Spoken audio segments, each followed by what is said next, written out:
Sejam bem-vindos, bem-vindas à edição do videocast aqui pelo Projeto Reaja. Hoje o nosso tema é capacitismo. Sou o Leonardo Silva, sou analista do Tribunal de Justiça, sou um homem negro, estou de camisa preta, cabelos curtos, estou sentado à frente de dois colegas que vão falar sobre o tema. Na tela a gente tem mais dois convidados que vocês conhecerão posteriormente e gostaria de ressaltar que o projeto Reaja já está no seu segundo ano e rotineiramente a gente tem abordado e falado de vários temas, né? Dentre eles a questão da homofobia, a questão da intolerância religiosa, da gordofobia. Então são temas que por muito tempo foram tabu na nossa sociedade e por que não dizer até mesmo dentro do Poder Judiciário, onde a gente não tinha abertura para poder inserir essas ideias, né? Então foi um projeto que teve grande aceitação, tem tido uma grande ampliação na nossa comunidade jurídica e hoje aqui a gente vai falar sobre um tema que nós temos encontrado dificuldade, até mesmo na questão de encontrar convidados, né, que muitas vezes a pessoa também não se sente confortável em falar sobre o tema. E hoje aqui tem uma pessoa que eu gosto bastante, conheço a história dele, é nosso colega de longas datas, vou chamar pelo nome aqui e ele vai se apresentar, né? Ele é patrimônio do nosso Tribunal de Justiça, que é o Edgar Vendramini. Boa tarde, Edgar. Boa tarde. Boa tarde, Léo. Bem, eu sou servidor do Judiciário, né? Há 38 anos, né? E há 1 ano e 2 meses atrás, eu sofri um acidente de moto, vindo de Caldas Novas, e eu precisei amputar minha perna, né, esquerda, acima do joelho. E desde então eu venho me readaptando e fazendo o tratamento, né, para mim voltar a ter uma qualidade de vida melhor que eu possa ter. E eu acho que eu venho conquistando isso num tempo rápido, porque, como eu falei, só tem 1 ano, né, e 2 meses. O acidente foi no dia 20 de maio de 2023. Então, assim, eu acredito que nesse espaço curto eu consegui, né, já me reabilitar. Hoje eu ando sem apoio de nada, né? Eu não preciso de muleta nem de bengala. E eu vejo, né, na clínica que eu faço o tratamento, tanto de pessoas que têm uma dificuldade de se adaptar e assim, é muito difícil, né, se não tiver o apoio da família, né, e dos amigos, como eu tive no Tribunal de Justiça, e de várias orações me desejando, né, que eu me reestabelecesse, né, e isso foi fundamental para que eu esteja hoje aqui nas condições que eu estou. Excelente. E seja bem-vindo ao nosso projeto. Temos aqui Obrigado. também presencial a Andréa Gutierrez Mesquita Gonçalves, convidada pelo Sim Justiça, ela que desenvolve um trabalho brilhante numa OSC, que ela vai se apresentar e vai contar um pouco para a gente da história dela também. Seja bem-vinda, Andréa. Obrigada. Vamos contribuir, né, para a nossa discussão, para esclarecer a respeito desse assunto, que ainda eu acredito que é pouco falado, que é o capacitismo, né? Então vamos conversar a respeito dele. Ótimo.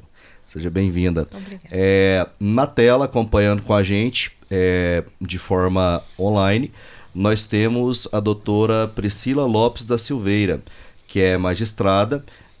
Atualmente ela é titular da Vara de Fazendas Públicas da Comarca de Trindade e também responde pela Vara de Família, Infância, Juventude e Cível da Comarca de Cristalina. Doutora Priscila, seja bem-vinda. E a senhora ainda tem uma participação excepcional aí na Comissão de Inclusão e Acessibilidade, né? Se apresente para a gente, seja bem-vinda. Olá, boa tarde a todos e todas presentes. É uma satisfação participar aqui para tratar sobre esse tema do capacitismo. Eu sou muito feliz de fazer parte da Comissão de Inclusão e Acessibilidade do Tribunal de Justiça do Estado de Goiás. Tenho visto o quanto a administração tem aberto as portas para nós, para a nossa comissão, para o que nós precisamos. Todos os nossos pedidos têm sido prontamente atendidos da comissão. Então, nós temos muito que caminhar, né, em termos de sociedade, mas eu vejo o Poder Judiciário dando passos bem firmes na direção de uma maior inclusão e acessibilidade. Uma satisfação estar aqui para tratar sobre esse tema com vocês. Ah, ótimo. Obrigado pela presença. E temos também o servidor Éder dos Santos Xavier, o Éder que é lotado na segunda Vara Criminal de Caldas Novas. Éder, se apresente para a gente, seja bem-vindo. Bom, primeiramente, obrigado pelo convite, por estar presente, né? Poder participar do vídeo podcast. E meu nome é Éder, né?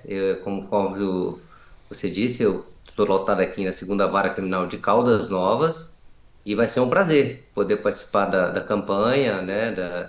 Do podcast e poder contribuir de alguma forma. Quanto tempo de tribunal, Éder? Vou fazer 15 anos. 15 anos. A doutora? 15 anos. Eu estou há 10 anos e meio. 10 anos. Eu tô há 16. Então aqui realmente o Edgar é o nosso anfitrião da casa, né? Obrigado. A André, ela não é lotada no Tribunal de Justiça, mas ela tem um trabalho importante, que é na APABB, Isso. né? Com pós-graduação em Gestão de Organizações do Terceiro Setor pela Universidade Presbiteriana Mackenzie, bacharel em Serviço Social pela Unicid, possui 32 anos de experiência como assistente social, atua nas áreas institucional, educacional e pública, com ênfase em projetos de responsabilidade social voltados para a população em vulnerabilidade.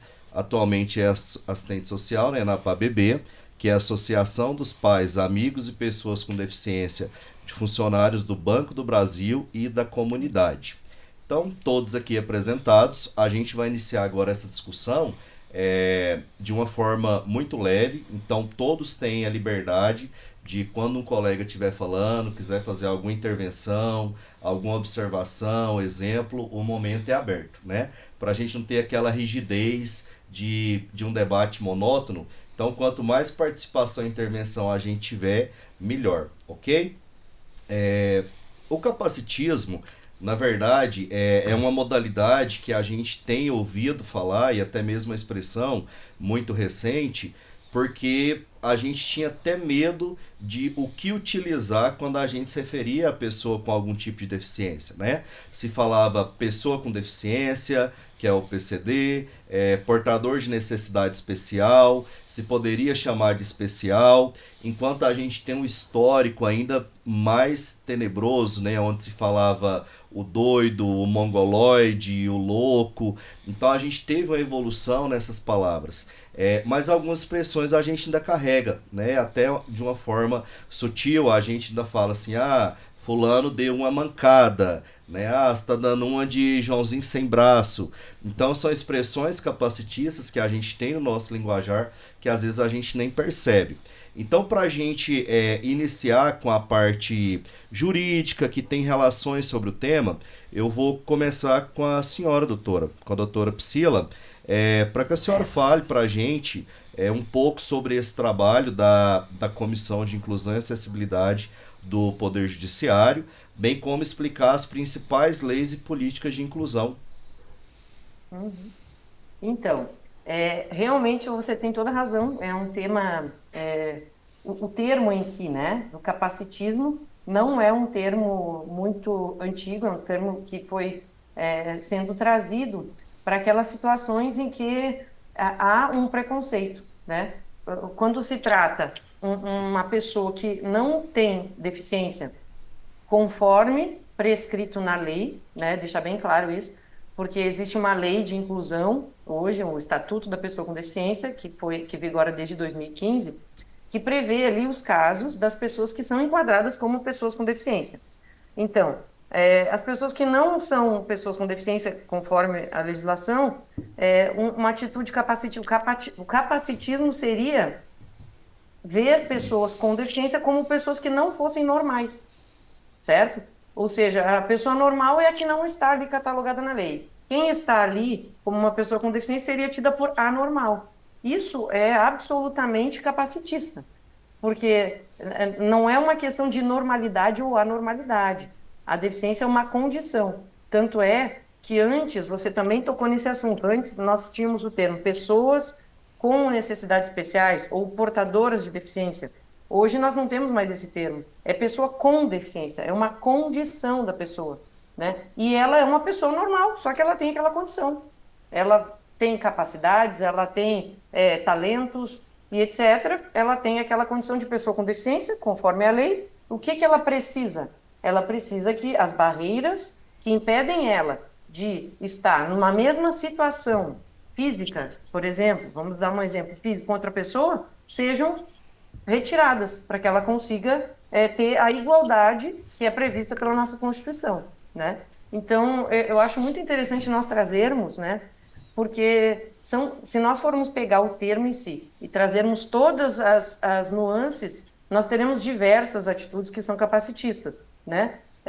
Você trouxe também outros exemplos, até brincadeiras, né, que nós podemos fazer e que, né, às vezes as pessoas fazem e têm atitudes capacitistas até sem intenção de ofender ou de magoar a pessoa. Por isso eu acho interessante esse tipo de iniciativa, porque esclarece para a pessoa que às vezes não está mal intencionada, mas que tem uma atitude capacitista, que aquela pessoa com deficiência vai sentir de uma maneira e ela não sabe que está fazendo algo que não é correto, que não é bom, né? Que ela deve pensar, é uma brincadeira, isso aí até tradicionalmente foi me passado, eu não tive intenção de ofender, mas eu não preciso continuar replicando esse tipo de atitude.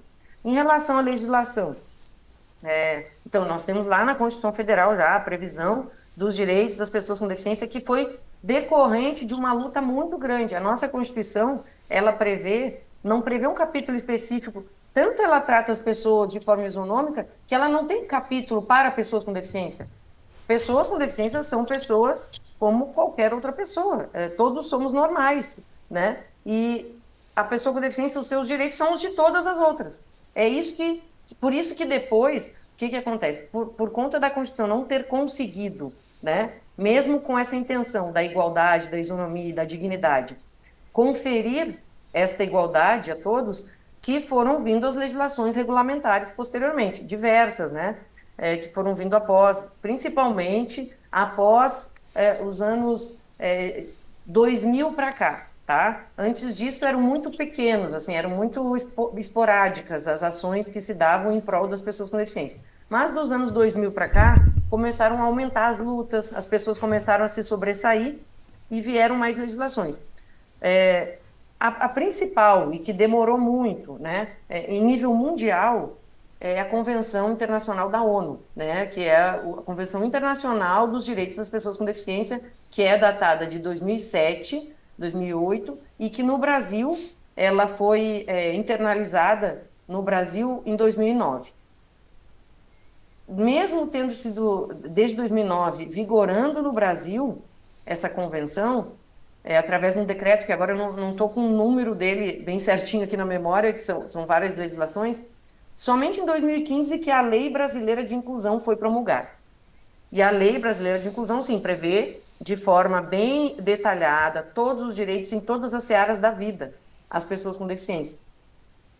E o tribunal, então a legislação está aí, né? Além dessas, tem outras legislações específicas, né? A depender do tipo de deficiência. Na nossa Comissão de Inclusão e Acessibilidade, nós temos diversas ações de inclusão, né? Nós temos verificado até em relação aos prédios, né? Inclusão arquitetônica, inclusão digital, várias ferramentas que foram inseridas, inclusive para atuação não só dentro, né, pelos servidores, mas também pelos usuários do sistema de justiça, advogados, servidores e tudo mais. E, além disso, nós temos capacitações atitudinais, né? Normalmente a gente tem, todos os anos a gente tem desenvolvido, 2022 para cá, 2021, 2022, um ciclo de palestras, o Todos por Todos, que nós trazemos pessoas com deficiência sempre para tratar dos temas dos mais variados, desde deficiência física a deficiência intelectual.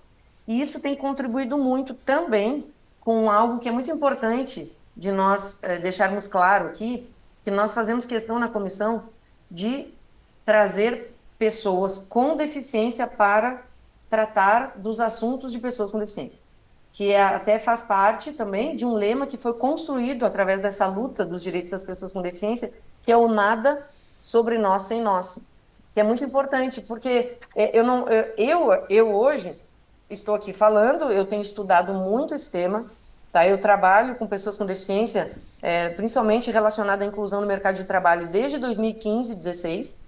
Então, praticamente toda a minha vida aqui na magistratura foi trabalhando com pessoas com deficiência, inclusive dentro do fórum.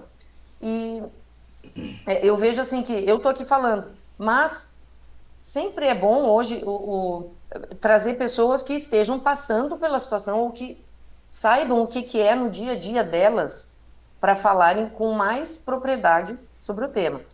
Mas em relação à questão dos direitos, o Tribunal de Justiça tem, como eu falei no início, aberto as portas. Eu acho que no decorrer aqui vai surgindo, eu vou trazendo as demais ações que eu for lembrando, mas nós temos trabalhado com muito afinco para tentar deixar o tribunal mais inclusive acessível a todos.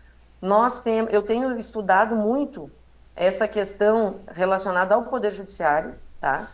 Nós temos um incentivo muito grande do Conselho Nacional de Justiça, é uma política institucional, tanto é que existem resoluções que são bem, assim, como é que eu vou dizer, cogentes, no sentido dos tribunais se adaptarem à política institucional de inclusão e acessibilidade do Conselho Nacional de Justiça, válida para o Brasil inteiro, para todos os âmbitos da justiça, que tratam não apenas dos servidores, mas também do tratamento que deve ser dado ao jurisdicionado, aos advogados, as questões que devem ser conferidas aos servidores, né? Não só a pessoas com deficiência, mas que tenham filho com deficiência e etc. Então, nós temos trabalhado muito nisso e também na inclusão do mercado de trabalho.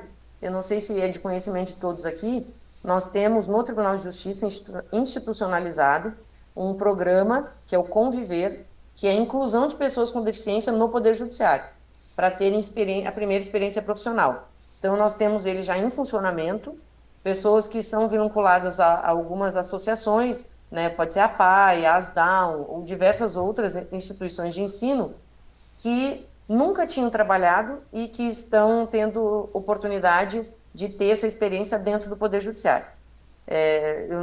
No decorrer, se tiver oportunidade, eu vou falar em relação aos resultados que nós temos obtido quanto a isso, mas tem sido extremamente positivo em ambos os aspectos, não só do Poder Judiciário, mas para as pessoas também, para as famílias e tudo mais. Mas tem muitos assuntos aqui que eu vou precisar. Eu gosto de falar bastante, eu vou parar por agora, depois eu retomo. Eu vou aproveitar o gancho que a senhora possibilitou aqui para a gente, quando a senhora fala do tratamento, né, de atendimento, tanto a população do Poder Judiciário que está em situação de deficiência e também dos filhos, né? E nesse gancho eu vou convidar o Éder aqui a falar para a gente, para que ele explique, eu não sei se a senhora conhece o Éder, qual a razão dele estar aqui nesse debate, né, Éder? O Éder não é uma pessoa com deficiência, mas ele tem na sua família, e eu queria que você contasse um pouco da sua história, Éder, em relação ao tema. Não sei se você já conhecia a doutora, né? E que contasse como que foi a caminhada, né? Desde quando você começou a ter que trabalhar com a situação que você vivencia hoje, como que foi essa jornada? Bom, não deixa de ser algo interessante, né? A gente acaba que você vai conhecendo o tema e tudo aquilo que envolve o direito, tudo que envolve o próprio filho nessa situação, de acordo com o tempo, né? A gente às vezes até se nega, algumas vezes, a tratar dessa maneira. Você quer, na verdade, que tratem todos da mesma forma. E às vezes demora até que você caia a ficha de que as coisas não são assim. Então, o que aconteceu? No meu caso, a minha filha nasceu em 2007, e assim que ela nasceu, ela ficou no UTI durante 23 dias. aí com, vamos dizer assim, um diagnóstico indefinido, sem saber exatamente o que que era. Várias conjecturas, mas nada, vamos dizer assim, concreto. Passado esse período e assim que estabilizou a situação dela, eu trabalhava na área médica e aí eu procurei uma colega que era uma médica e a gente conversando, ela falou assim, não, pode trazer que eu sei o que ela tem. Ela tem, na verdade, o que se chama síndrome de Mosier, né?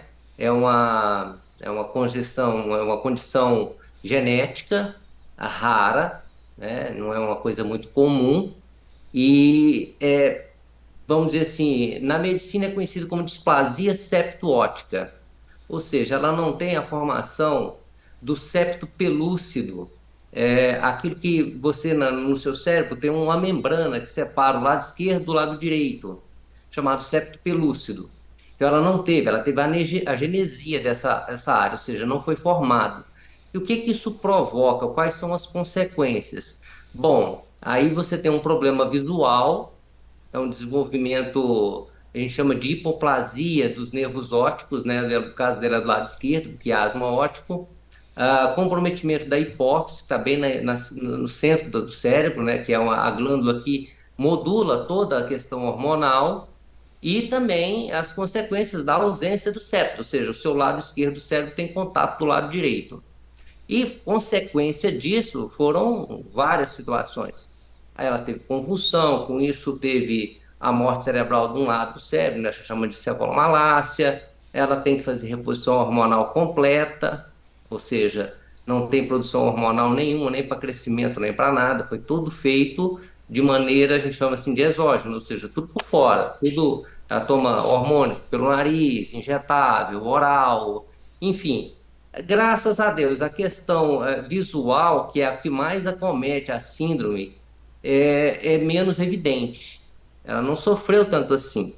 Só que consequências ela teve. Ela tem consequências, por exemplo, de locomoção, a marcha dificultada, ela faz fisioterapia 3 vezes por semana, ela tem vamos dizer assim, uma infantilidade que a gente foi percebendo ao longo do desenvolvimento, que aquilo não evoluía e que, de repente, ela foi diagnosticada também com um transtorno do espectro autista, né, com TEA e o TDAH, e aí, a partir desse momento, é que a gente começa a buscar os apoios, seja psicológico, de professores de apoio e tudo. Então, assim, foi de acordo com o que foi evoluindo que nós fomos descobrindo. Não é uma condição conhecida como Down, como de repente um transtorno do espectro autista mais evidente. Não foi assim. Então, a gente teve que ir se acostumando com a condição e também, vamos dizer assim, amadurecendo a história de que você tem uma pessoa com necessidade especial, digamos assim, né? Dentro da própria família. Então, não foi uma coisa imediata que a gente já conhecia e que sabia exatamente quais os caminhos a seguir. Era tudo muito obscuro. E ainda é. Ela está hoje com 16, vai fazer 17 anos. Ainda está ali brincando com a minha filha de 10 anos, e eu digo para você que a minha filha de 10 anos, eu digo para você talvez que ela tenha mais maturidade e condição do que ela. Então, é uma condição que a evolução cognitiva também está bem aquém da idade. Eu, digamos assim, que eu tenho uma filha de 16 com a mentalidade de 6, vamos dizer assim, algo para ser bem claro para todos, né? Então, são várias condições, e numa pessoa só. E o mais difícil, a dificuldade maior foi não saber do que se trata e ter que aprender ao longo do desenvolvimento dela. Então, a gente aprende. Quem vê sentado, você não vê nada diferente. Nada diferente. Assim que ela se põe em marcha, você começa a perceber. Assim que você se põe a conversar, você começa a perceber. Assim que ela fixa o olhar, você começa a perceber que ela desloca para poder fixar a imagem. Então, isso já era desde criança, a gente percebia isso, né? Que ela tinha um olhar atravessado. Por quê? Para tentar centralizar a imagem. Então a gente foi feito o que, vamos dizer assim, o que estava ao alcance. Na época, graças a Deus, eu tinha condições de ter um bom plano de saúde, já fui atendido em hospital particular, uma equipe médica muito competente e tudo, e a gente está aí, a luta é diária. A lei tem um punhado, confesso para você, são muitas leis mesmo, mas é o tempo todo uma luta para poder fazer valer esse direito. Digamos assim que a lei no Brasil não basta existir, ela tem que pegar. E para essas pessoas eu acho que existe ainda essa dificuldade, porque elas não pegam. A gente enfrenta uma barreira a cada nova situação, seja na escola, seja num local público. Cada situação nos leva a ver que, apesar das leis existirem, o direito ele tem que ser lutado. Ainda é uma luta. Certo. Falando então nesses direitos, eu vou convidar aqui agora a Andrea. Não vou contar para vocês de onde que ela é, vocês vão tentar perceber pelo sotaque, né? Que ela está aqui em Goiás, mas ela desenvolveu um trabalho já há muito tempo em outro estado.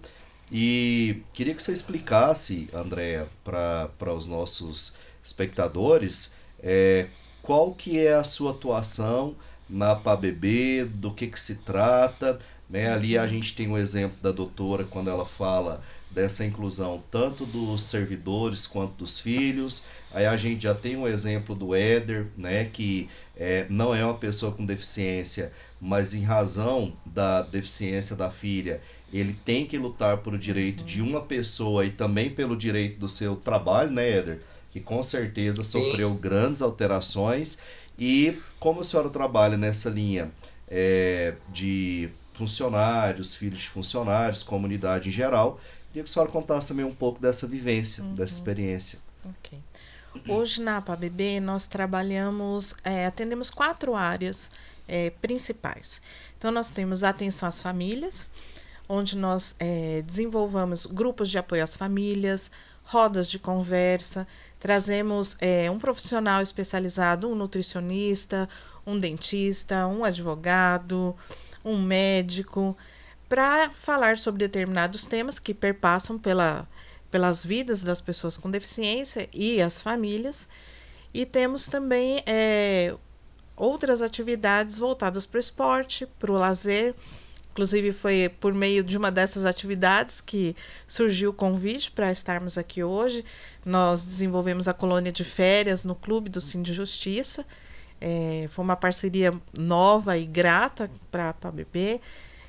Então, nós temos atividades de lazer. Então, todos os espaços que acontecem o lazer hoje, nós tentamos estar presentes. Um teatro, um cinema, um parque, um circo, todas as atividades que envolvem o lazer. Então, nós temos o acampamento, nós temos colônia de férias, temos os encontros de famílias, que nós viajamos com as famílias e com as pessoas com deficiência.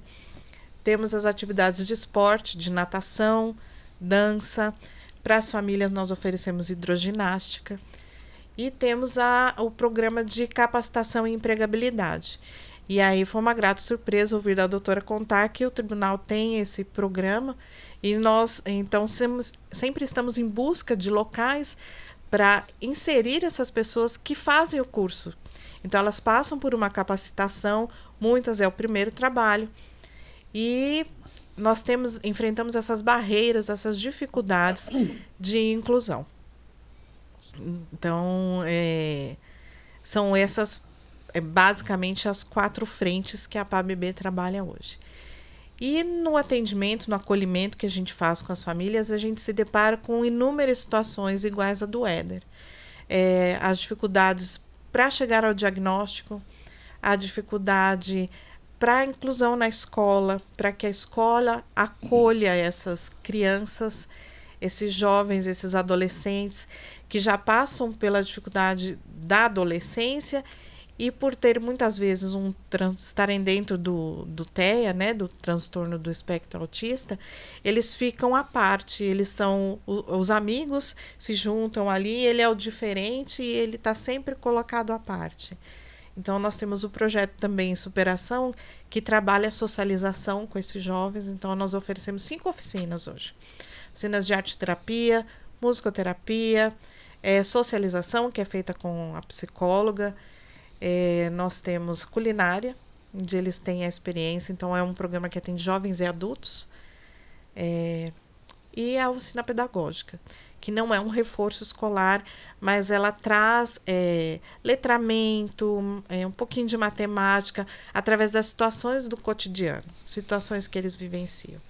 Então, a gente atende as famílias hoje nestas frentes. E é um desafio encontrado por muitas famílias, assim como o Éder encontra.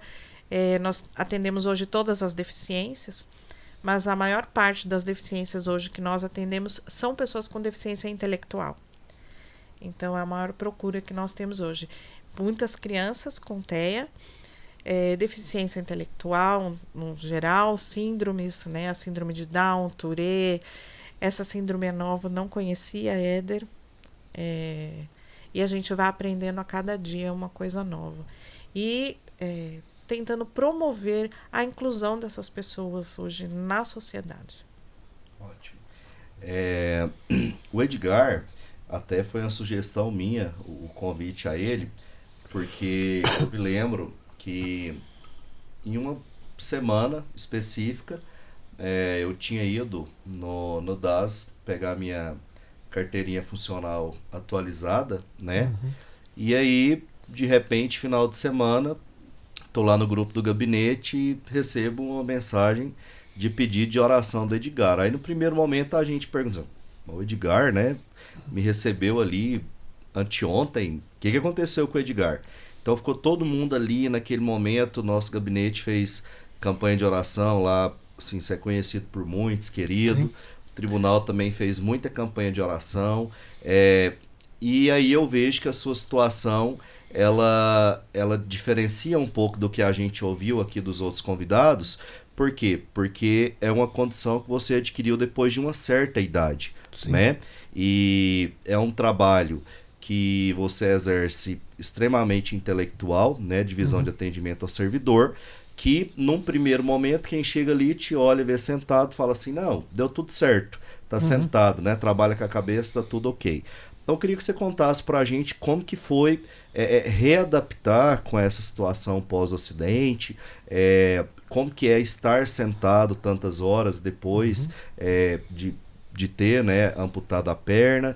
Então, que você contasse um pouco dessa vivência. Quando você acordou, né? Peraí, o que aconteceu comigo? Como que foi? Bem, no dia do acidente, momento algum eu desmaiei.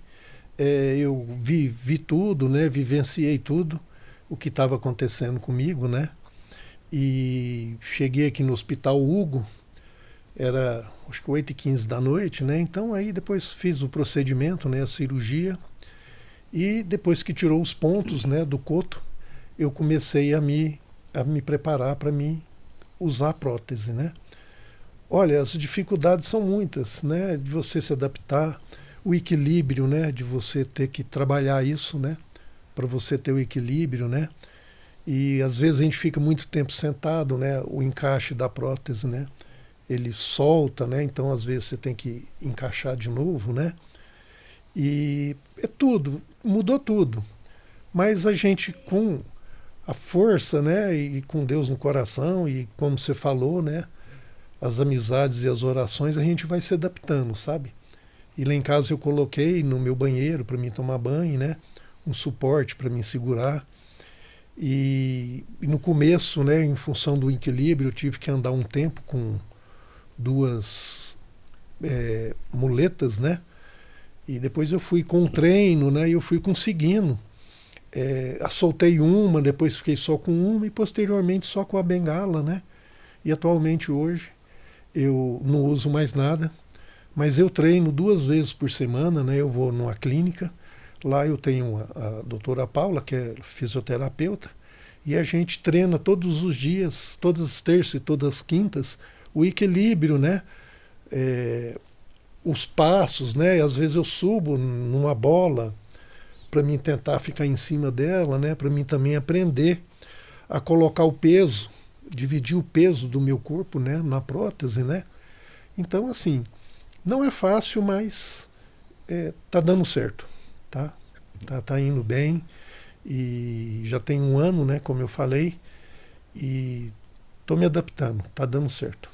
E o seu ambiente de trabalho, ele proporciona essa sua locomoção diferenciada? No começo, se você precisou de cadeira de roda ou muleta, você encontrou dificuldade? Como que foi? Não, nenhuma. Quando eu pedi para a diretora de recursos humanos, né, autorizar a minha volta, porque eu voltei antes do período que seria de 3 meses, né, 3 meses e pouco a licença, né, eu voltei uns dias antes. Aí o pessoal lá do Corpo de Bombeiro disponibilizou cadeira de roda, mas como eu estava usando as muletas, necessariamente eu não precisei. No começo, que eu tinha as muletas, né, o acesso no tribunal, tanto pelo estacionamento quanto pela entrada, tanto da 10 pela CIS, é tranquilo, nunca tive dificuldade nenhuma, né? Elevadores. E elevadores, né? Tudo arrumadinho. O único lugar que agora está sendo arrumado é lá no anexo da 19, né? Que está sendo feita uma rampa, né? Inclusive eu já tive lá, o acesso é muito bom. Então, assim, e em relação aos colegas também, sempre muito carinhoso com a gente, preocupação, né, da gente sentar, ou às vezes uma cadeira com rodinha, né, para você às vezes não correr o risco de cair. Então, assim, eu só tenho que agradecer, eu acho que a sensibilidade no tribunal é muito boa, né, em todos os lugares ali, nos banheiros, em qualquer lugar. Ótimo. Tá? Quando o Edgar fala isso, para você que está acompanhando aqui, a gente quando aprofunda o estudo em direitos difusos, a gente escuta muito uma expressão que se chama desenho universal. Qual que é a ideia do desenho universal? É que a gente não tenha daqui a alguns anos a necessidade de readequação de alguns espaços e alguns ambientes para que eles sejam taxados assim: banheiro para pessoa com deficiência, né? Sala para pessoa com deficiência, porta para pessoa com deficiência. Por quê? É um desenho que vai agregar todos, né? Então a pessoa com deficiência ou a pessoa sem deficiência, ela vai passar por esses ambientes sem ter aquele estigma que hoje a gente ainda tem, né? Quando a doutora me conta aqui que ela é da Vara da Fazenda Pública de Trindade, agora até convido a senhora para o debate, eu acho que no estado de Goiás, Trindade, posso estar errado, é um dos municípios que recebe o maior número de turistas de todas as partes do Brasil no ano, em um curto espaço de tempo. Então, nós temos ali, né, a festa da Romaria, que vem gente até do exterior, vem gente do Brasil inteiro. Para quem conhece, sabe que é uma festa composta de muitas senhoras, muitos senhores, pessoas idosas, pessoas que vão lá ofertar um agradecimento aos milagres recebidos, né? Tem até a sala dos milagres ali, onde as pessoas colocam cadeira de roda, muleta, prótese. Nós temos a Vila São Cotolengo. Olha a importância da questão da linguagem, que eu lembro de 26, 30 anos atrás, quando ainda criança, minha avó falava assim: vamos lá visitar os bobinhos do Cotolengo. Era como as pessoas se referenciavam, né? Então aquele trabalho brilhante na Vila São Cotolengo, que a gente ali tem o poder de verificar que eles são super bem tratados, bem cuidados. Então queria agora, doutora, convidar a senhora para o debate para falar sobre esse desenho universal e como é estar numa comarca, né, que a gente vê a grande incidência dessa demanda, mesmo sabendo que às vezes muitas iniciativas privadas podem não ter a preocupação, porque fala assim: é só uma semana de festa, né?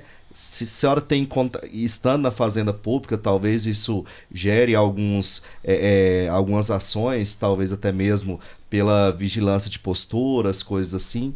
Como que é essa experiência? Conta pra gente. Então, antes de passar para essa questão, voltando ali no que o Éder comentou, que realmente eu acho que ele tem razão quando ele fala que nós temos uma legislação, eu fiz essa pesquisa também, agora recentemente, uma das maiores do mundo, em termos de legislação. E, ao mesmo tempo, ainda nós temos uma exclusão muito grande, né? Então, a pessoa tem a lei, mas para que essa lei chegue, eu consegui isso aqui que está previsto em lei como um direito. Tem muita burocracia, tem um caminhar muito grande, que leva a um desgaste físico e emocional, muitas vezes, das pessoas que estão vivendo essa situação. e eu concordo. Inclusive, quando se relaciona essa questão com o mercado de trabalho, nós temos, nós fizemos uma pesquisa relacionada à lei de cotas, tá? O Brasil tem essa lei de cotas, né? Que prevê ali o número está muito distante, principalmente no poder público, né? Que as cotas são para reserva de vagas em concurso. Nós estamos lá na faixa dos 11% de preenchimento das vagas, tá? Que teria, né, para se destinar a pessoas com deficiência. Na iniciativa privada, ela 40%, 40 e poucos por cento, ou seja, mais da metade das vagas estão vazias, estão desocupadas. Tem uma série de questões estruturais, a falta de qualificação, a questão do benefício assistencial que deve existir, mas que quando a pessoa se insere no mercado de trabalho, ela acaba perdendo esse benefício, fica suspenso, né? Embora não perca e fique suspenso, a questão do ingresso dessas pessoas no mercado de trabalho inicialmente se dá muitas vezes em cargos cujo salário não difere muito do benefício. Então, existe uma falta até de vontade das pessoas de buscar o mercado de trabalho por conta disso. Se precisa trabalhar, sim, né? Ter um trabalho maior, até em vias legislativas, de maneiras de incentivar a pessoa a buscar mais o mercado de trabalho, por mais autonomia, tá? Outras questões também que existem. Países em que a mentalidade já se encontra mais desenvolvida, nesse aspecto de minorias, de ações afirmativas, nem tem lei de cotas hoje. E tem mais inclusão. Por quê? Porque não se admite discriminação por conta de condições das pessoas. Então, existe uma questão que tem que ser muito trabalhada no Brasil, que é a questão atitudinal. A mentalidade e a desburocratização para que a pessoa que está precisando daquele direito consiga que ele se efetive na prática. Tá? Então, isso é um trabalho que nós estamos ainda engatinhando. Isso é um fato. Tá? Então, nós precisamos. Aqui, o Poder Judiciário tem trabalhado bastante, mas ainda precisa melhorar muito, tá? Pela inclusão. Nós estamos buscando mecanismos de melhoria nisso e estamos encontrando. Então, só que realmente as coisas demoram para acontecer. Se precisa lutar mais e enfatizar mais esses direitos. Essa é uma questão. A questão da parceria, né? Eu só esqueci o seu nome. Andréa. Da Andréa. Nós temos total interesse, tá? Eu quero pegar o teu contato antes de encerrar aqui, para que a gente consiga, porque a instituição, realmente, se tem pessoas lá que já estão em condições de entrar no mercado de trabalho, nós estamos buscando essas pessoas, né, para trabalhar conosco, para ter essa oportunidade. Em relação à questão de trindade, do desenho universal, então é exatamente isso. O desenho universal é para que é o que nós queremos, né? Que no futuro nós não precisamos ter tanta gente lutando por algo que não deveria ser tão legalizado ou tão discutido no sentido assim, olha, isso não está sendo concretizado, as pessoas estão à margem, as pessoas com deficiência ainda estão à margem, né, da nossa sociedade. Então, nós precisamos de muita lei, de muita luta nisso. Então, o nosso objetivo como sociedade seria buscar formas de que seja universal, os direitos sejam universalizados, os espaços sejam universalizados, que não se precise dividir. Como você falou, não precisa ter um banheiro específico, o banheiro tem que servir para todos. Tem ali, pessoa com deficiência vai conseguir usar aquele banheiro, a pessoa sem deficiência vai conseguir usar aquele banheiro, a pessoa que é cega vai conseguir, a pessoa que é surda vai ter todos os tipos de necessidades acolhidas, das mais diversas deficiências. Isso é um caminhar, tá? Isso, realmente, nós estamos bem longe, mas o fato de nós estarmos trazendo isso ao debate, nós estarmos trazendo isso à discussão, é um grande avanço. Em relação à Trindade, à festa, o que eu vejo?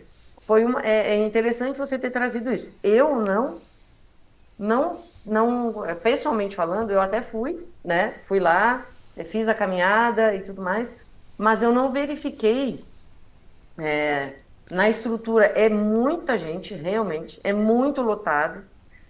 Eu não verifiquei bem essa questão, tá? Não surgiram, pelo meu conhecimento, eu estava de férias bem da época da festa para cá, mas não verifiquei nenhum tipo de comentário no sentido de alguma ação, alguma medida emergencial para que fosse possibilitada a inclusão. Eu vejo muita questão da festa específica de Trindade, que você tem razão, é uma do estado de Goiás, com certeza é a maior, né? Maior vinda de turistas. É, como o intuito da festa tem muita relação com a questão de fé, da religiosidade, eu não vi demandas nesse sentido. Acho que na cidade, pelo que eu percebi, assim, a cidade se prepara bastante para a festa, tem aprimorado cada vez mais, mas é uma quantidade muito grande e eu não vi muita reclamação quanto a isso. Até eu acho pelo intuito da festa, que é uma questão de fé e acaba que a pessoa enfrenta as dificuldades e não reclama tanto, né? Mas eu acredito que tem que ser uma busca, sim, né, de nós buscarmos adequar a cidade para receber todas as pessoas. Eu vejo ali que no santuário, ali na Basílica, existem rampas, né? Mas eu não verifiquei bem a questão dos banheiros em si, né? Da acessibilidade e tudo mais. É complicado, é lotado, inclusive tem banheiros ali daqueles orgânicos, né? E tudo mais. Mas é uma questão de se pensar, sim, desse desenho universal abarcar para que nós tenhamos uma condição melhor, né? Cada vez melhor nos anos que seguem. Mas o desenho universal eu acho que é um ponto chave para a mudança de mentalidade também. O nome já diz, é universal. Nós temos que buscar na engenharia, na ciência toda, locais e tratamentos que sejam universais para todo e qualquer cidadão, para que a gente não perceba tanta diferença daqui para frente, que as pessoas não lidem com tanto espanto. Ah, uma pessoa que, como é que eu vou me comunicar com ela? Como é que eu vou fazer? Não, tem que estar preparado para isso. Nós temos que saber atender todas as pessoas. Então, é uma caminhada. Nós estamos tentando, mas ainda tem muito que se fazer, viu? Muito. Excelente. Éder, aproveitando aqui, Sim. eu fiz uma conta rápida da sua biografia, quando você fala que tem 15 anos de tribunal e sua filha 17, né? Então, assim, no primeiro momento, não sei como foi sua jornada de estudo, mas queria até te parabenizar, porque fazendo uma conta rápida aqui, aparentemente nos 2 primeiros anos que você teve maior dificuldade, você ainda teve aprovação no concurso, né? Exato. Então, assim, é uma Exatamente, foi situação isso mesmo. de parabenizar mesmo. Então eu queria te perguntar, porque sempre que a gente fala e isso depois eu até quero ouvir da Andrea, quando a gente fala da questão do filho com deficiência, né? Como que foi, num primeiro momento, a aceitação de que talvez essa situação não encontre uma cura na medicina até ela adquirir uma idade, né, de uma mulher com sonhos de uma mulher normal, de constituir família, de morar sozinha, de ter um emprego, né, de pensar, de refletir isso. E como que foi no seu ambiente de trabalho apresentar essas demandas, porque com certeza a sua jornada ela tem que ser diferenciada, né? Porque igual você falou, tem tantas sessões de fisioterapia por semana, com certeza por ser interior, tem algumas especialidades médicas que só tem na capital, então você tem que deslocar, tem que ausentar. Como que você se adequou nessa realidade? Porque hoje a gente tem o home office, né? Pós-pandemia, aparentemente parece que ficou mais fácil para muita gente, ou pelo menos menos pesado. E antes, né? Conta um pouco para a gente dessa história. Primeiro momento, a primeira pergunta que você me fez, e acho que para a família toda é assim, e principalmente quando algo é muito não definido, não definitivo, é uma negação. A verdade é essa. Então, assim, é,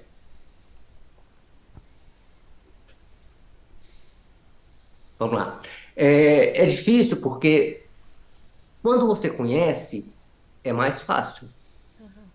Quando você está de frente de uma situação completamente distinta e rara, fica um pouco mais difícil, porque você fica, da minha parte, você fica procurando o tempo todo conhecer. Então você procura conhecer. Pelo tempo que aconteceu, 2007, eu posso dizer para você o seguinte: a gente já tinha acesso à internet, computadores, né? Eu sou uma pessoa que ainda vivia ainda da época de disquete, enfim, daí eu vi a evolução toda do fax até chegar hoje às comunicações que nós temos de maneira instantânea. Então eu vivi tudo isso, eu operei telex, né? Se eu falar para telex para algumas pessoas aí, eu acredito que o Edgar sabe o que eu estou falando, mas tem gente que não sabe nem o que é telex, Certeza. né? Eu operei telex na minha vida, né? Você, Leonardo, né? Isso. Leonardo, você não deve saber o que é telex, não. Eu Você não sei o que é o conheceu isso, não. telefax, é a mesma coisa ou não? Não, Não, telex não, é não, aquele que não, não, bate não é mesmo assim, ó, telefax, dedinho. Então, não. não É conheci, por não. sinais, é um negócio um pouco diferente, né? Um dia você deve no museu de comunicação, talvez você veja o que é um aparelho de telex. Ele era, além de grande, é uma coisa fora do comum. Bom, então, assim, nós tivemos a facilidade de lidar numa época em que você buscar informações é mais fácil do que era as pessoas, vamos dizer assim, antes do período de informatização, né? Então, assim, no começo é uma negação. Eu morava em Brasília, para dizer a verdade. Então, eu trabalhava e morava em Brasília. A gente tinha um grande apoio em termos de estrutura médica. Então, não foi difícil nesse sentido, né? Só que eu trabalhava para a área privada. E aí me veio a ideia, falei assim, não, eu preciso de algo mais seguro, que não fosse grande coisa, mas que fosse mais seguro. E aí foi uma imersão em termos de estudo para concursos. E eu passei em vários concursos, entre eles do tribunal, que foram várias comarcas. Naquela época se fazia concursos por comarca. Eu passei em São Simão, a minha esposa passou em Vianópolis, depois eu passei em Joviânia. Minha vida, na verdade, no Tribunal de Justiça começou em Joviânia, uma cidade muito menor que Caldas Novas. Nessa época, as pessoas faziam o concurso para mudar de comarca. Não existia a legislação que tem hoje no tribunal de relotação, digamos assim. Então, assim, a médica que me atendeu e me acolheu na época que fez o diagnóstico, ela foi muito, eu falo para você que ela foi muito humana. Ela falou assim, não, eu vou tratar da sua filha enquanto vida eu tiver. O pessoal precisa me acompanhar, me trazer sempre nos períodos que a gente necessitar fazer algum ajuste. E assim é feito até hoje, né? Então eu tenho essa médica que é um apoio, mas eu não tenho, mas são vários outros. São várias especialidades, né? Neurologista, ortopedista, ela faz tratamento no SARA. Então, assim, é uma série de coisas. Confesso para você que com a pandemia, ela trouxe algumas vantagens. Ela trouxe algumas vantagens. Ela abriu os olhos das instituições que era possível trabalhar sem ter que sentar numa cadeira dentro da instituição. Isso foi muito bom. Então, naquele momento, foi quando eu já tinha a ideia de mudar de Joviânia, e foi exatamente, se você pegar o processo de relotação de 2020, ele fechou em janeiro. Em março, nós estávamos já fechados pela pandemia. E nós viemos para Caldas Novas em abril, final de abril, maio. Eu dei entrada aqui e tomei posse em Caldas Novas na relotação em 8 de maio de 2020, já completamente tudo fechado.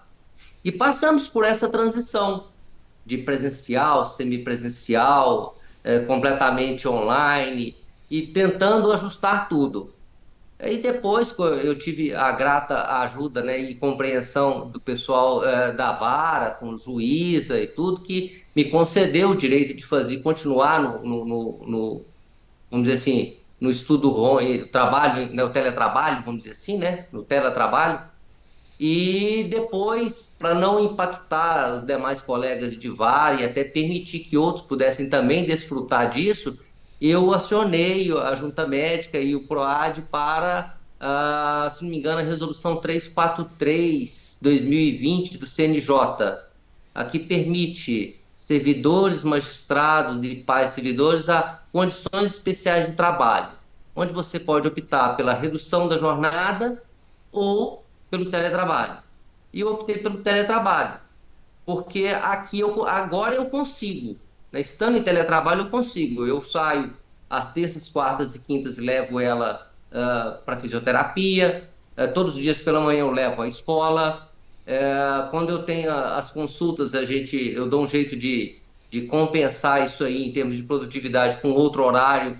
E mesmo tendo condições de utilizar os abonos, a gente consegue deslocar e levá-la aos centros médicos de Goiânia, ao Sara em Brasília. Sempre que tem os períodos necessários, a gente se adapta, dá um jeito. Eu tenho outra filha, então a gente precisa também coordenar. Então um faz, o outro cuida. Então eu levo, por exemplo, eu vou para o Sara, levo ela, minha esposa fica com a minha outra filha.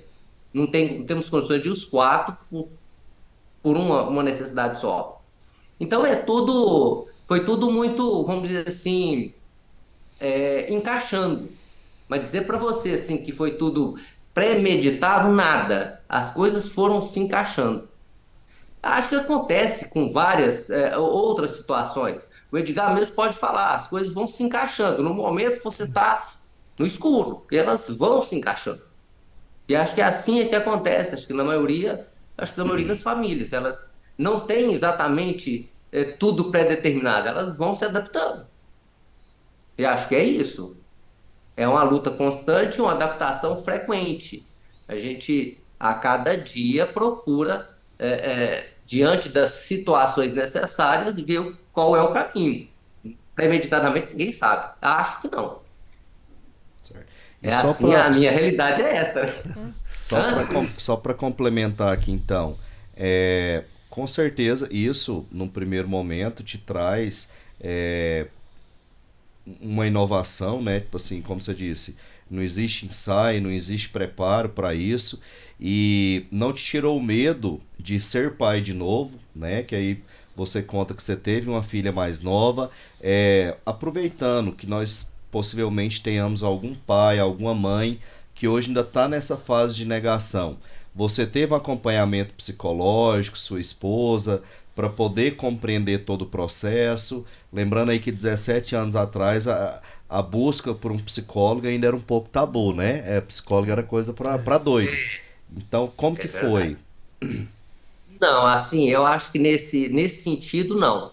Dizer para você que existiu a intervenção de um profissional na área psicológica, não. Apoio da família, acho que foi fundamental. É a família, amigos, mas falar para você assim, o que que eu posso dizer? É conhecer. Eu acho que o que as pessoas precisam é conhecer. Quando você procura conhecer daquilo que você está vivendo, aquilo que está acontecendo, isso te prepara. Eu acho que é isso que você precisa, né? É, é conhecer daquilo que você tem e detalhe, não dá muito, você perde muito tempo e perde muito vamos dizer assim, o acompanhamento do desenvolvimento da pessoa. Quando eu falo da minha filha, é quando você fica esperando algo acontecer, né? Quando você fica na espera, você deixa de aproveitar que tá no momento. Então você precisa viver o momento, aproveitar. Se é possível divertir, divirta-se. É preciso ter responsabilidade, tenha. Tem a escola? Tem as condições especiais para a escola? Tem. É preciso exigir mais que isso? Não creio. Não acho que seja o caminho. Futuro, não dá para pensar nele agora. É assim que a gente convive, né? O futuro, talvez no máximo o amanhã, ou daqui a uma semana, um mês, mas se você falasse aqui, como é que será daqui a 5 anos? Não tenho a menor ideia. Te juro que não. Como não tinha há 5 anos atrás. Certo. 2 anos atrás, meu pai, com 58 anos de idade, teve que amputar a perna direita por causa da diabetes. E quando eu fui no hospital visitá-lo após a cirurgia, ele reclamava, mesmo sabendo que teria amputação, ele falava assim, mas eu não amputei, porque eu tô sentindo meu pé, eu tô sentindo a minha perna. Aí eu conversei com a psicóloga que estava lá no plantão do UGOL, que inclusive é um atendimento que eu não imaginava que existia ali dentro, né? Se tratando de um hospital público, a gente costuma tanto às vezes ouvir crítica, mas eu não imaginava que tinha uma rede de apoio como eu encontrei ali, né? De assistente social, de psicólogo. E aí ela falou, olha, num primeiro momento, tenta não entrar nesse assunto da amputação com ele, porque o organismo vai demorar um tempo para perceber que a perna foi embora. Mesmo a razão estando ali, a emoção ainda quer que aquela perna esteja. Então, aproveitando esse gancho, Edgar, e falando da questão psicológica com ele, hoje a gente tem um centro de saúde, um tribunal que atende muito bem, que serve muito bem. Eu falo porque eu já demandei, minha família já demandou e sempre fomos muito bem recebidos. Como que foi para você essa parte psicológica, quando, igual você falou aí da sua resiliência em voltar antes mesmo do tempo, né? Querer voltar, enquanto a gente vê grande parte falar assim, agora minha vida acabou, já não quero voltar. Como que foi esse trabalho psicológico no seu caso? Olha, Léo, aproveitando, o atendimento que eu tive no Hugo foi excepcional. Eu também tenho que agradecer e não imaginava que teriam profissionais e pessoas tão dedicadas, né, para poder fazer o atendimento do pós-cirúrgico, que foi meu caso, né? Eu fui muito bem atendido. Em relação, eu não, assim, é o que o Éder falou. Eu tive demais o apoio dos meus filhos, né, da minha família, e isso me ajudou muito em relação a essa parte psicológica, sabe? Eu penso futuramente, né? Talvez a curto prazo, às vezes até procurar uma ajuda em relação a isso, mas por uma questão de tudo, sabe? Né? De você, do acidente, da expectativa que a gente tem de aposentar, mais ou menos esse tipo de coisa, né? Mas eu acho que o fundamental é o apoio da família. Graças a Deus eu tive, né? Foi importantíssimo, né? O carinho. Meu filho me levava para fazer curativo, me trazia. Muitas vezes eu com dificuldade com o andador, ele queria até me carregar no colo, né? Então isso é muito importante, sabe? Da gente ter esse apoio, a gente acaba tendo mesmo um alicerce ali que acaba te fortalecendo, sabe? Eu acho que foi importantíssimo a minha família, sabe? Né? Excelente. Aproveitando então que a gente entra nesse gancho da atividade pública, e a gente escuta muito falar assim, meu sonho é ser funcionário público, né? Meu sonho é ser servidor público. Aproveitando aqui a nossa convidada Andréia, que é paulistana, né? Com esse sotaque. Acho que o sotaque da doutora Priscila também não é muito goiano, não. É goiana, doutora? Tá sem som. O áudio da senhora tá desligado. O meu, hoje em dia, eu sou do Rio Grande do Sul. Mas eu tô há mais de 10 anos aqui. Então, quando eu vou pro Rio Grande do Sul, o pessoal acha que eu não tenho sotaque nenhum do Rio Grande do Sul mais. Aqui o pessoal ainda identifica. A meu ver, o meu marido também acha que ele está goiúcho hoje. É uma mistura dos dois. O mas dela é bem gaúcho. Então, quando a gente escuta aqui tantos relatos da iniciativa pública, né? Então a gente sabe que existe uma flexibilidade maior, até mesmo pela própria natureza do serviço público, porque nenhum de nós aqui atuamos na área de emergência, de urgência, né? Lidamos com processos urgentes, sim, mas que tem prazos que podem ser respeitados. Na iniciativa privada, que é onde a senhora tem, acredito, a maior demanda, né, de pais, de filhos, como que é conciliar isso dentro da APAB? Como que a APAB desenvolve esse trabalho de poder permitir, né, e se a senhora tiver também algum histórico de como surgiu a APAB, né, se foi de uma iniciativa de próprios funcionários ou do próprio banco, como que é isso na iniciativa privada?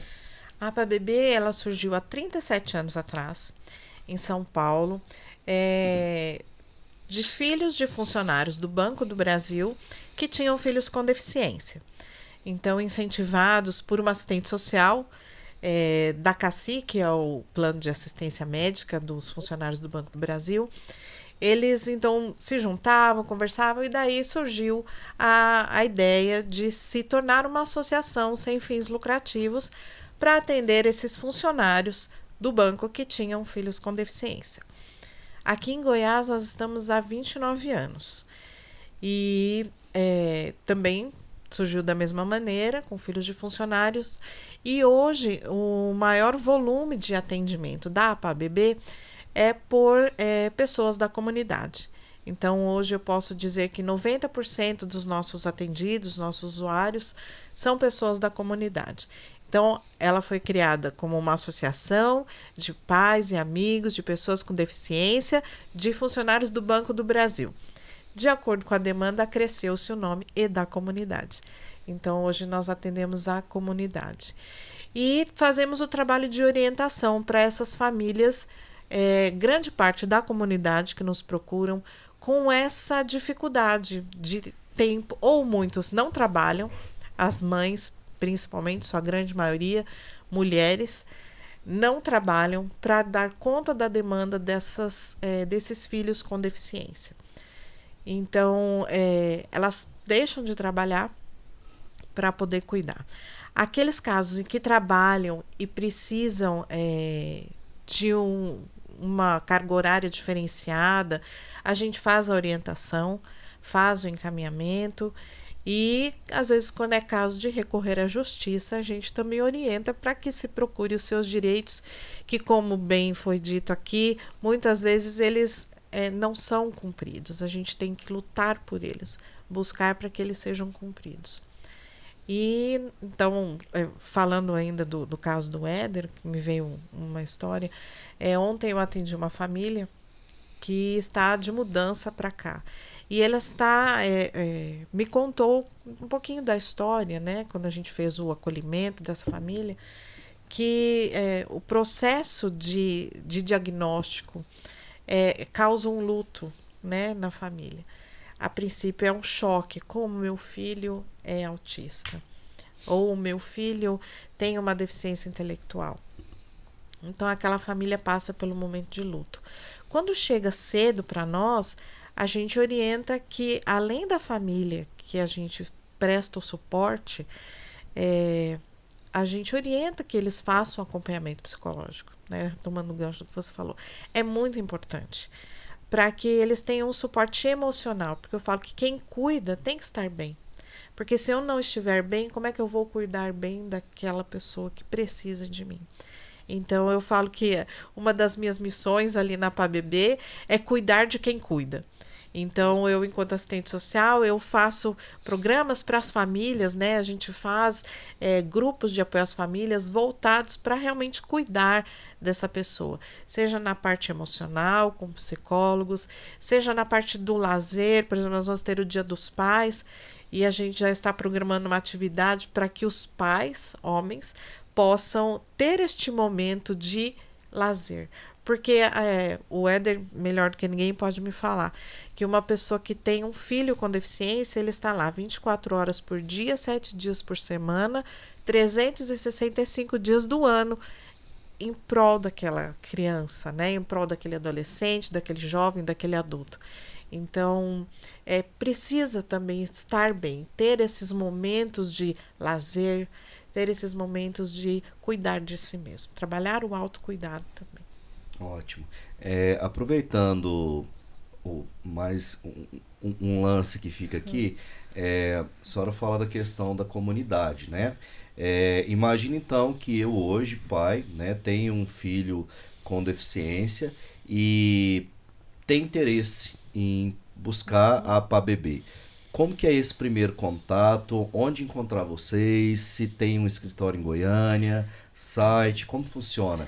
Nós temos o site, que é o www.apabb.org.br, e lá tem todos os núcleos. Nós somos 15 núcleos pelo Brasil, então aí você pode encontrar, não sei de onde você está nos assistindo, você pode encontrar talvez uma APABB aí no seu estado. Temos aqui em Goiás o nosso Instagram, que é o APABB_GO, que lá nós publicamos as nossas atividades, tudo aquilo que a gente faz, colônia de férias, os projetos que a gente desenvolve semanalmente, tem as informações, tem como você se tornar um associado, contribuir, porque somos uma associação sem fins lucrativos, então também dependemos de buscar recursos, então você pode se associar, você pode fazer a sua contribuição. Você pode também nos encontrar aqui fisicamente, ali na Avenida Goiás, no setor central, no prédio do Banco do Brasil. Nós estamos lá no 3º andar. E só atende Goiânia ou cidades do interior daqui de Goiás também são atendidas? Nós não temos perna para atender muita gente. Então, nós atendemos capital e as cidades do entorno. Trindade, Inhumas, essas cidades circunvizinhas. Goianira, Guapó. Então, essas cidades são as que a gente consegue hoje atender. Excelente. Pessoal, a gente caminha então agora para parte das nossas considerações finais. Eu vou finalizar fazendo uma pergunta para cada um, mas quem tiver interesse, às vezes vocês prepararam algo para falar, né? E eu falo demais também, né? Igual a doutora falou, eu falo muito, então às vezes acabo cortando a ideia, fica o tempo aí para vocês, nessas considerações finais, falar de alguma coisa que porventura vocês tinham preparado. Vou começar aqui pela doutora Priscila. Até eu estava preparando agora uma turma para o concurso de analistas do CNJ, e um dos grandes temas que a gente tem verificado, que tem sido cobrado em provas agora e que não se existia, que é da Agenda 2030, né? O que seria a Agenda 2030? É uma série de diretrizes de políticas institucionais, incluindo muitas ações afirmativas, e dentre essa ideia da Agenda 2030, o CNJ veio e publicou uma série de resoluções, né? Dentre elas, a que trata das pessoas com deficiência. Então, nesse aspecto legislativo, doutora, eu queria que a senhora falasse, ficou faltando algum ponto aqui sobre questão legislativa, sobre política institucional. E para arrematar a pergunta, assim como eu fiz para a Andréia, alguém que está assistindo aqui hoje está lá na comarca 500 km de Goiânia. Como que teria acesso a essa comissão de inclusão e acessibilidade do TJ? Se existe um espaço aqui em Goiânia para ser atendido fisicamente, se tem um Instagram? O momento é da senhora agora. Então, em relação à Agenda 2030, realmente nós temos que é uma agenda realmente de tornar um mundo mais com instituições sustentáveis, inclusivas, né, e mais iguais a todos. Eu acho que vai muito ao encontro desse desenho universal e tudo mais. Tem até o objetivo de desenvolvimento sustentável 16, que fala especificamente em relação à inclusão e acessibilidade. Tá? Então, todos os tribunais realmente estão incluídos, né, nesses objetivos, que é de tornar o Poder Judiciário uma instituição mais acolhedora, mais isonômica, né, e inclusiva, sustentável e tudo mais. Inclusive, a acessibilidade, ela entra muito no conceito de sustentabilidade, né? Nós temos, já passando para a pergunta final aqui de contatos, nós temos aqui o NURSA, que é o Núcleo de Sustentabilidade do Poder Judiciário, que fica no Tribunal de Justiça, que nós temos, sim, os servidores que trabalham ali, nós temos contato. Ainda não temos um Instagram específico, tá? E um canal direto com a comissão. Mas até essa sua pergunta me fez refletir em relação a isso, e eu já estou aqui conversando com o grupo no celular, para que nós criemos um contato direto, assim, e podemos divulgar mais, né? Em relação a isso, essa sua fala me fez refletir para criar um canal direto, né? Até acredito que tem que se abrir um PROAD quanto a isso, mas que nós podemos sim fazer, e eu acho que é muito importante. Até para que todo o servidor do Estado, em comarcas distantes, possam ter um contato direto. Eles podem ter, né?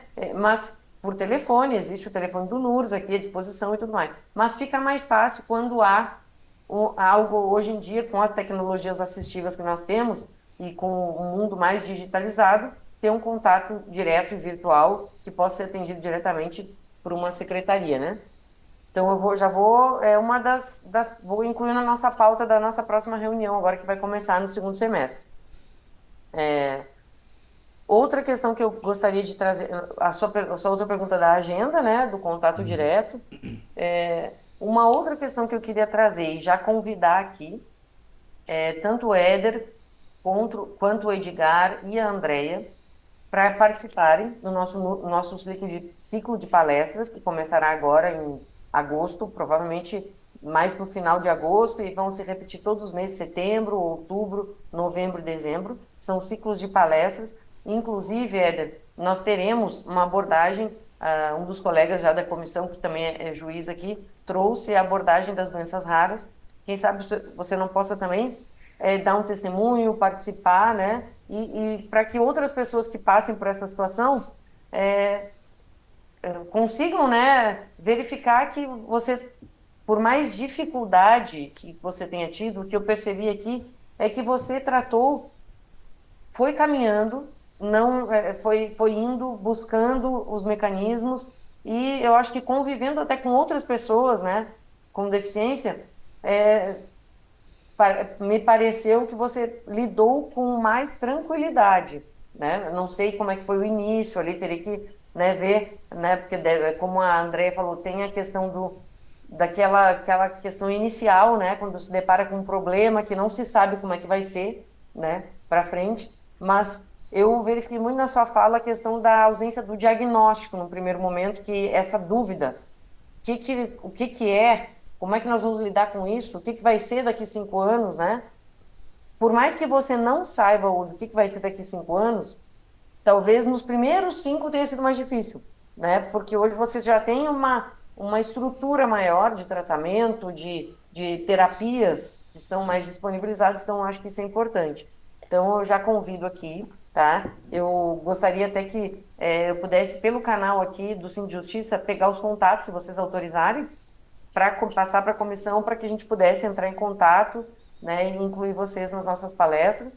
O Edgar, já ouvi falar muito também, Edgar, de você, né, pela comissão, o pessoal todo tem um carinho muito grande, né, por você aqui, e todo mundo lembra bastante quando você teve nessa situação e o pessoal demonstrou muita afetividade mesmo, acho que foi... Inclusive, eu tentei te convidar, acho que foi semestre passado, mas não deu, não coincidiu de ser possível, né? Então, quero reforçar aqui o convite. Tá bom. A Andrea também, para que a gente faça essa parceria, né? Se você autorizar eu pegar seu contato e também poder participar, trazer vivências, né? Lá da ABA, né? Não? APABB. APABB, isso. Então é isso, gente. E a questão do capacitismo, o que eu trago muito, assim, que nós temos que lutar por isso, é cada vez mais capacitarmos nós, que estamos aqui dentro do Poder Judiciário, para que a nossa atitude perante o nosso corpo aqui dentro, servidores, magistrados, juízes, tenha uma atitude de maior inclusão mesmo. A inclusão, o que é na prática? Diferente da integração, né, a inclusão a instituição, o ambiente organizacional tem que estar adequado para receber qualquer pessoa. Isso que inclui. E não, a pessoa só vai trabalhar aqui se ela se adequar ao Poder Judiciário. Não, nós temos que nos adequar para receber as pessoas, tanto de forma atitudinal, quanto tecnológica, quanto arquitetônica e tudo mais. Então, eu vejo que nós estamos caminhando, buscando isso, e eu espero que nós consigamos ter mais gente se sentindo incluída verdadeiramente dentro do Poder Judiciário cada vez mais. E agradecer, né, por fim, acho que a atitude é o principal. Eu vou continuar com essas capacitações e agradecer a oportunidade e dizer que a comissão está sempre à disposição para conversar, debater e estudar cada vez mais e pegar sugestões, como hoje eu estou fazendo aqui. Eu já vi que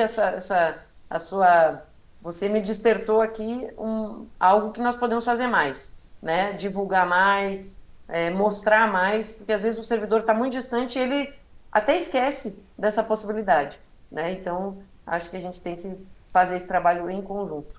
Muito obrigada, viu? E parabéns a todos aí pela participação também. Então, obrigado, doutora Priscila, e seja sempre bem-vinda aqui aos projetos do Reaja, tá certo? O Éder, então, para fechar, Éder, queria que você deixasse uma fala aí de tudo, né, que você vivenciou aqui nesse momento, do que você pode trazer para sua história, palavra de apoio para quem está começando essa jornada agora, né, porque a gente vê aí que você está numa fase muito madura, até mesmo com indicações de profissionais, indicações de terapias, então que faça esse arremate aí de uma forma positiva, né? Já que você demonstrou aqui pra gente tanto amadurecimento e correr atrás, né? Lembra muito o filme, né, do Oli de Lourenço, quando o pai está ali naquela busca incessante pela cura, né? Então, assim, não é que não exista cura, ela não existe ainda, né? Então, a sua história, ela lembra muito isso, e a sua cabeça erguida para falar desse problema, para falar dessas dificuldades, lembra mais um ponto de resiliência do que estar na condição de vítima, né? E eu acho que é isso que a gente tem que buscar, além do desenho universal, né, doutora? Essa questão do positivo, né? De Exato. encontrar o lado positivo para que não se torne uma situação de sofrimento, mas uma situação de sobrevivência, e sobrevivência de um modo positivo. A fala é sua agora, Éder. Opa, primeiro agradecer, né? Eu quis participar a partir do convite que foi feito, assim, olha, uma oportunidade que a gente tem para aqueles que estão vivenciando isso, tenha, vamos dizer assim, tem a palavra, tem a sua voz, né? Os pais, principalmente, eu não sabia exatamente a situação, por exemplo, do Edgar, para mim, eu não acompanhei isso, né? Eu confesso para vocês que não. A situação da APABB eu não conhecia. A da própria comissão, gente, acredite, por mais que a doutora tenha falado aí, eu já devo ter lido, mas a gente não tem exatamente qual que é a função em si da comissão, qual que é o papel dela, qual que pode ser a nossa contribuição para que algo de efetivo seja feito. Então é interessante saber, é interessante conhecer, debater sobre o assunto. Isso até para quem convive é necessário. A gente aprende ao falar sobre.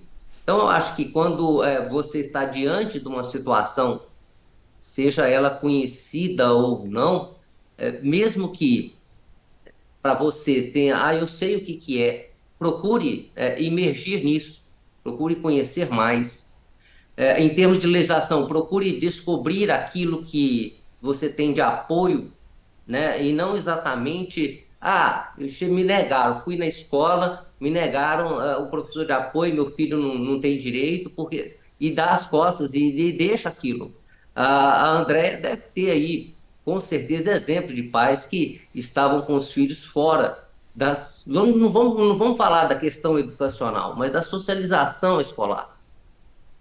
Por mais que você saiba que, conforme foi dito aí mesmo, a própria Andréia falou, se não me engano, de que aquela pessoa é olhada de maneira diferente, ela não é olhada de maneira integral.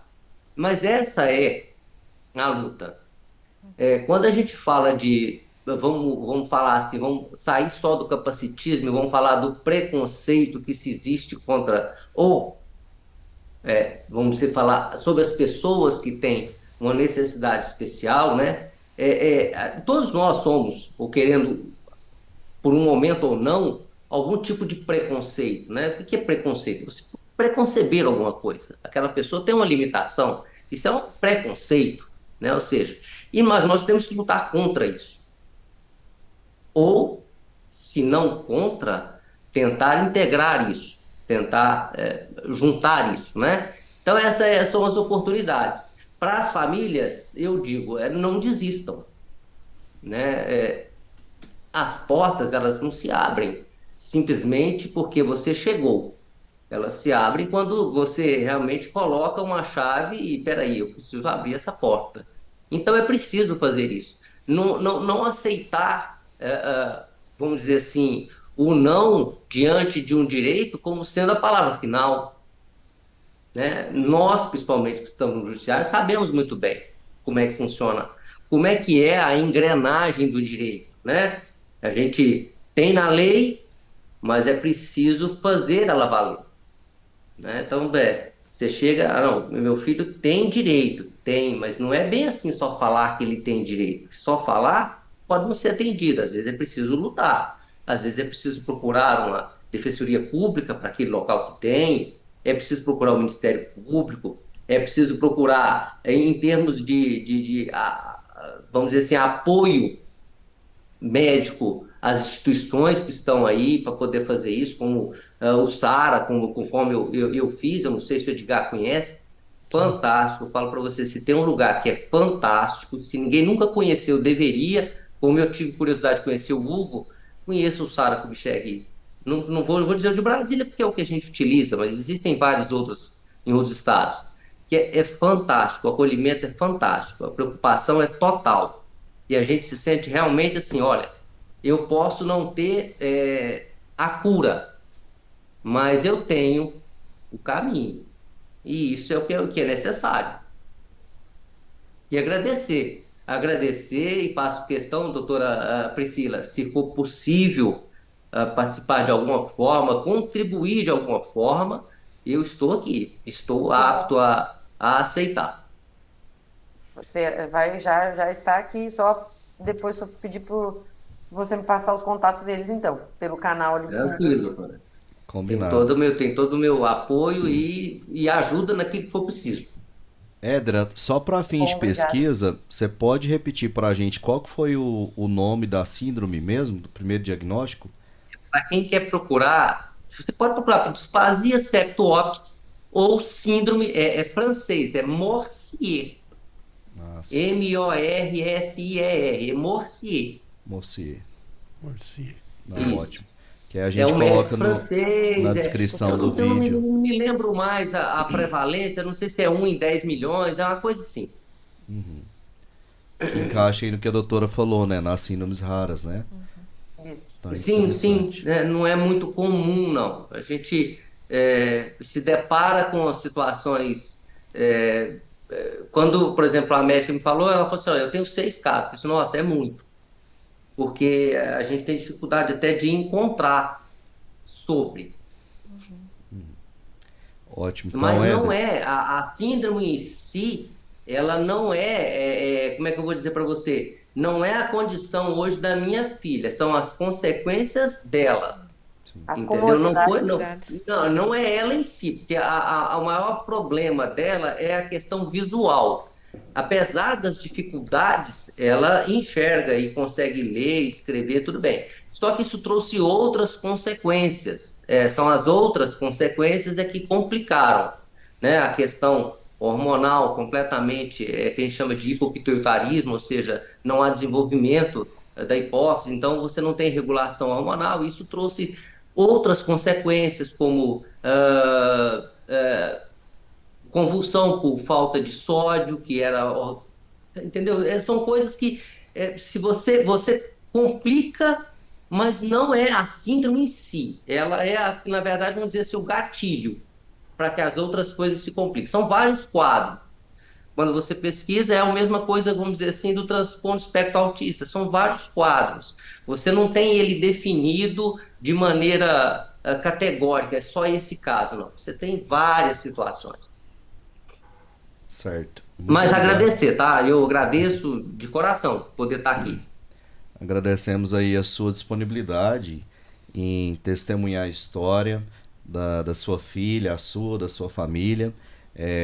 Não sei se você está em férias, ou também agradecer a sua chefia, né, por liberar para poder dar esse momento aqui de fala. Então, assim, isso é muito importante, porque é um colega falando para colegas, né? Como o nosso público-alvo aqui acaba sendo a maioria de colegas do Poder Judiciário, Então é muito importante essa presença de pessoas com testemunhos como o seu, como o do Edgar, né, que a gente não fica trabalhando com aquela realidade que parece tão distante, né? Então, assim, é até mesmo para a gente entender situações que podem vir a acontecer no nosso próprio ambiente de trabalho, né? Porque às vezes a gente escuta, eu já ouvi coisas absurdas no TJ, por exemplo, de se falar assim, eu não contrato mulher porque mulher tem que levar filho na escola, tem que levar a menina em reunião de trabalho e tudo mais. Aí a gente vê um pai com essa demanda, né, constante e que teve essa contrapartida pelo Poder Judiciário. Isso é muito importante, né, porque é o nosso ambiente, é a nossa realidade. Então, quando a gente consegue pintar o nosso rosto com as cores da nossa bandeira, da nossa história, traz um fortalecimento muito especial. Então, obrigado aí pela disponibilidade de tempo e de testemunho, viu, Éder?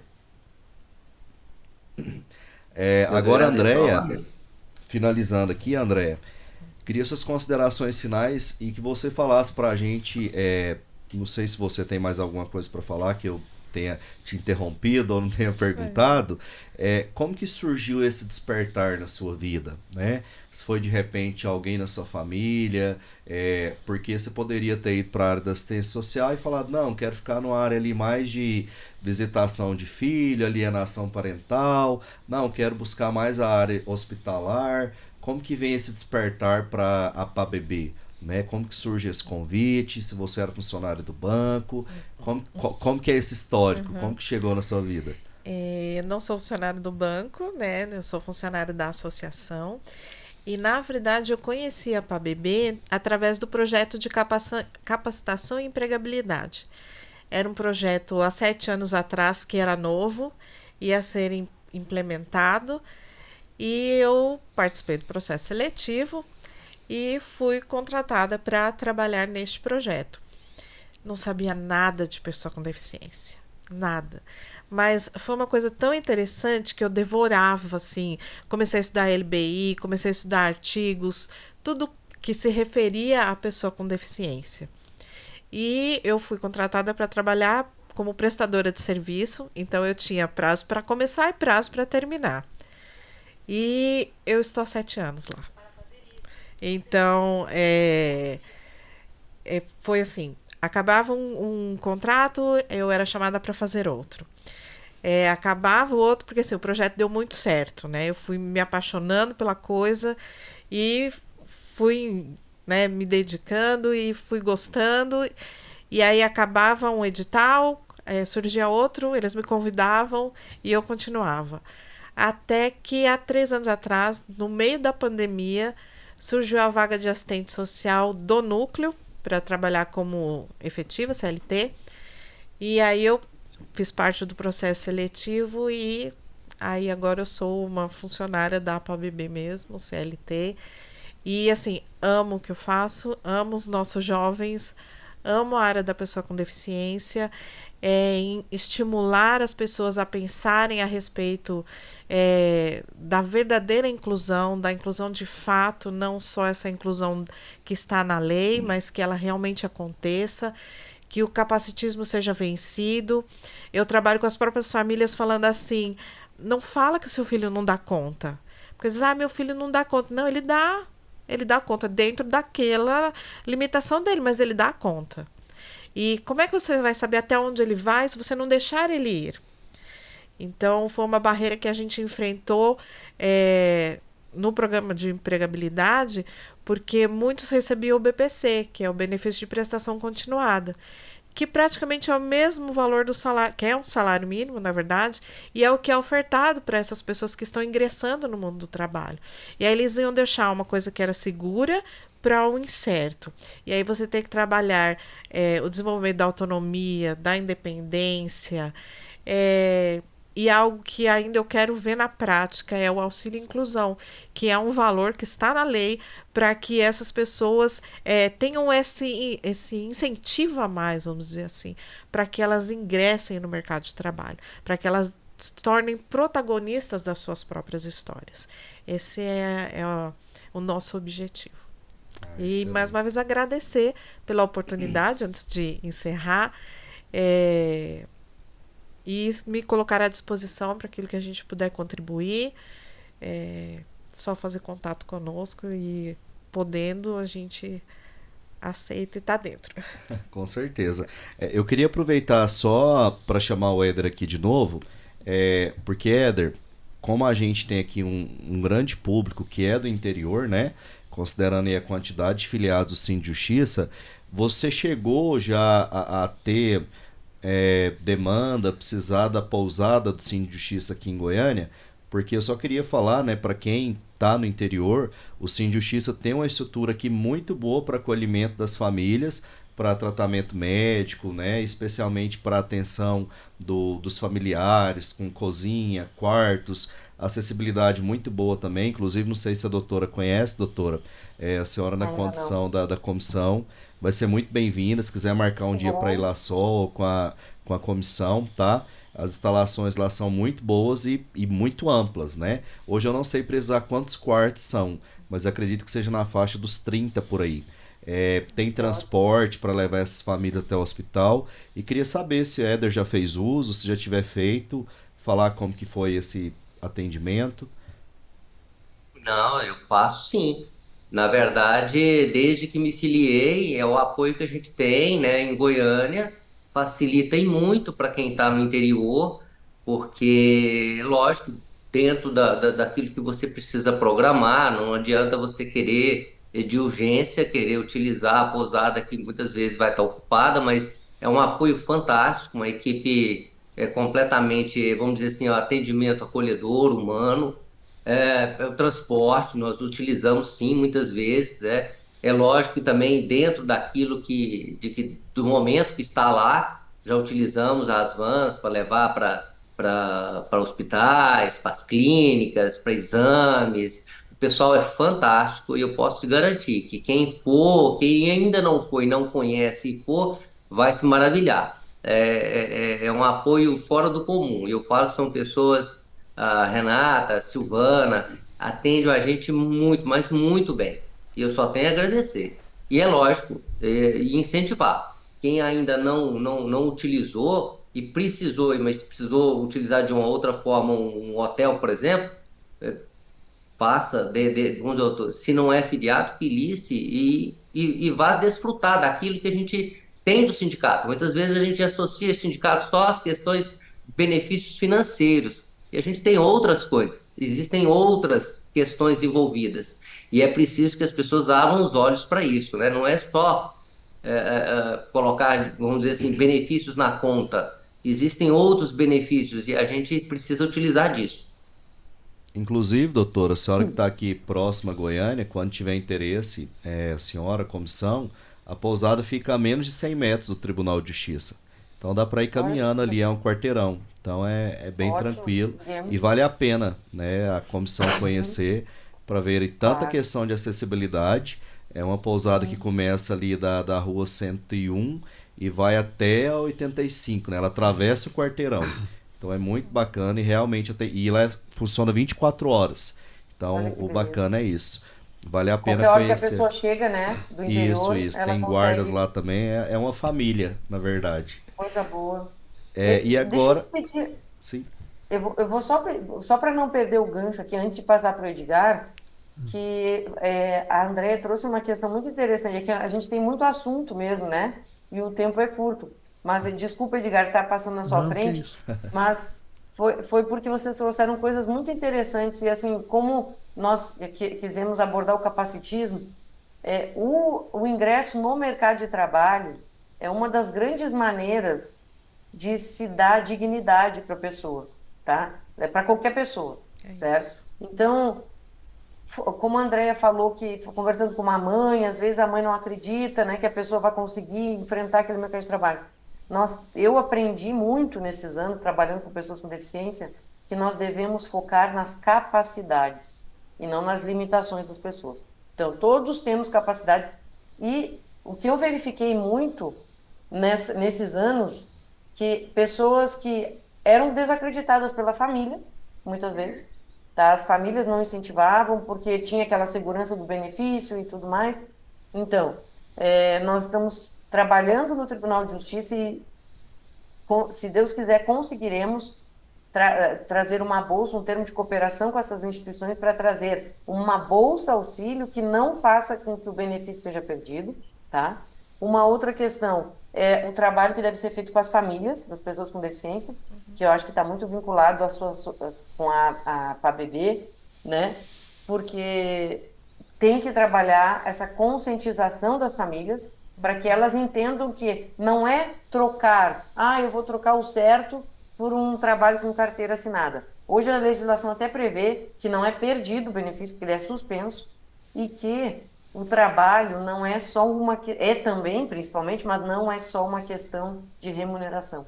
É uma questão de dignidade, de cidadania. Então, a pessoa se sentir útil em algo que ela faz e que, sabendo que o sustento dela vem dela própria, fruto do seu trabalho, isso contribui muito com a evolução dessa pessoa.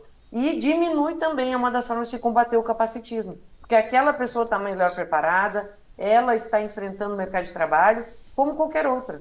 Né? Então, eu queria trazer isso, a questão da dignidade mesmo, e também acho que nós temos que trabalhar no auxílio inclusão, que é uma questão que vai melhorar essa busca pelas vagas. Obrigada. E, para finalizar, não poderíamos finalizar com a presença mais ilustre, né? Do que o nosso querido Edgar aqui, Vendramini. Edgar, suas palavras finais se quiser falar alguma coisa também que não foi perguntado, algum tópico que você queria abordar, e agradecer pela sua disponibilidade, o seu departamento também por ter te liberado para estar Obrigado. aqui, né? Então, o momento é seu agora, nesse arremate. Bem, só para colocar o que seu pai, como você comentou, da amputação do seu pai, que é a dor fantasma, né? Que a gente vive isso todo dia, né? Principalmente à noite, quando a gente está deitado, que o sangue esfria, né? A gente percebe, né? Às vezes eu tenho a sensação de estar com o pé coçando, um exemplo, né? Então, que é uma sensação muito estranha e que o médico falava que isso ia se diminuir com o decorrer do tempo, né? Diminuiu, não tenha dúvida, né? Mas a gente tem essa sensação, né, que você ainda tem um membro, né? E eu estou à disposição, né, doutora Priscila, o que eu puder contribuir, eu também estou à disposição. E agradecer pelo convite, por estar aqui com vocês, né? E é isso. E vida que segue, como se diz, né? Obrigado. Obrigado a gente. Então, a todos vocês que nos acompanharam, obrigado pela atenção.